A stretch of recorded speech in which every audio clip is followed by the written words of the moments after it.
America's Forum here on Newsmax TV. I'm John Bachman. And I'm J.D. Hayworth. We thank you for making some time for us today on Newsmax TV. Of course, we're sticking with the story in the Ukraine. A lot to get to here on this right now. And also joining us on the phone here is a resident scholar at the American Enterprise Institute and the author of Dancing with the Devil, The Perils of Engaging Rogue Regimes, Michael Rubin. Mr. Rubin, thanks so much for being with us.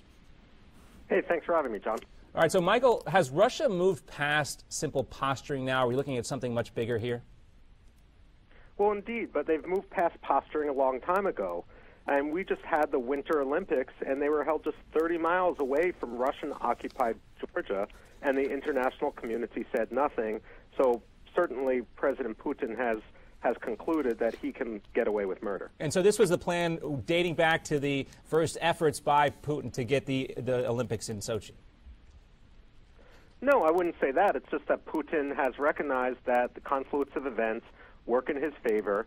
If Barack Obama acts sometimes like Neville Chamberlain, Putin is Machiavelli. And when you put Chamberlain up against Machiavelli, Chamberlain's never going to come out on top.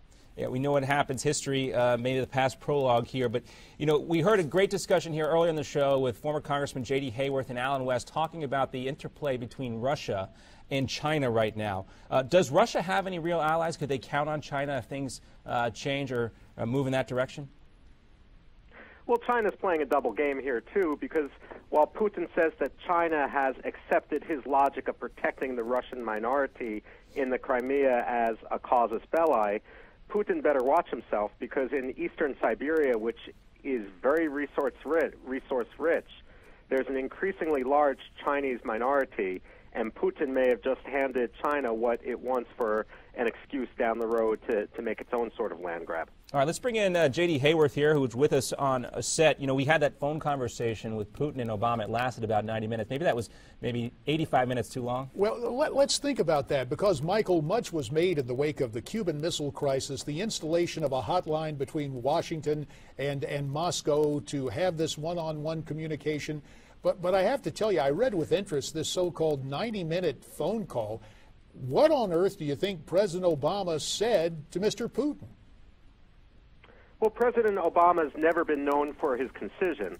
The fact of the matter is, I hate to say this, at best, perhaps Barack Obama said, hey, look, we're going to put you on double secret probation if you don't knock it off.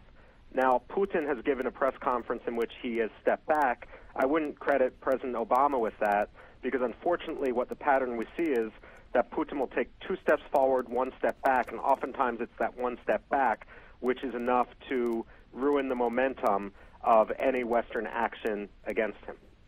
So what is next, Michael? A show of force, obviously anathema to the American commander-in-chief. Economic sanctions, what would put the hurting on Putin and the Russian Federation?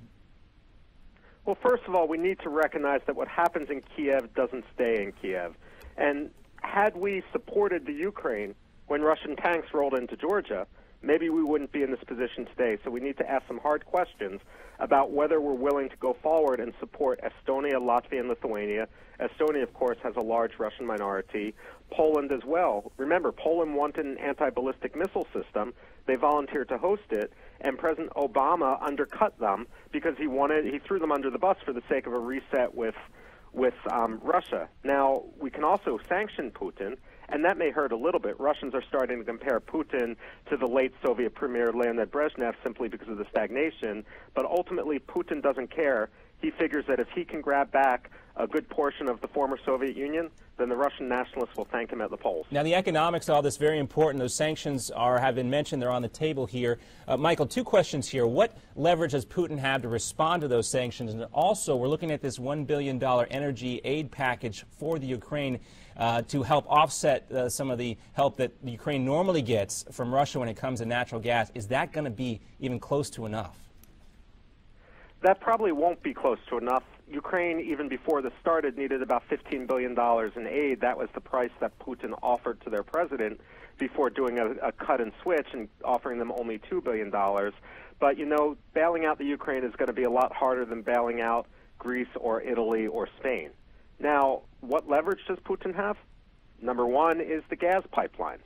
And lest we think that his leverage is only on Europe, remember, President Obama has created an artificial deadline for the withdrawal of U.S. forces from Afghanistan, and most of the equipment and many of those forces are going to come through Russia. If Putin decides to cut off that pipeline, then we're stuck with Pakistan. That's like going from the fireplace into the from the frying pan into the fire. All right, Michael, we want to step aside right there, and we also want to give you a chance to talk about your book real quick before we step away. We got to go to commercial break, but tell us about your book and where folks can get it.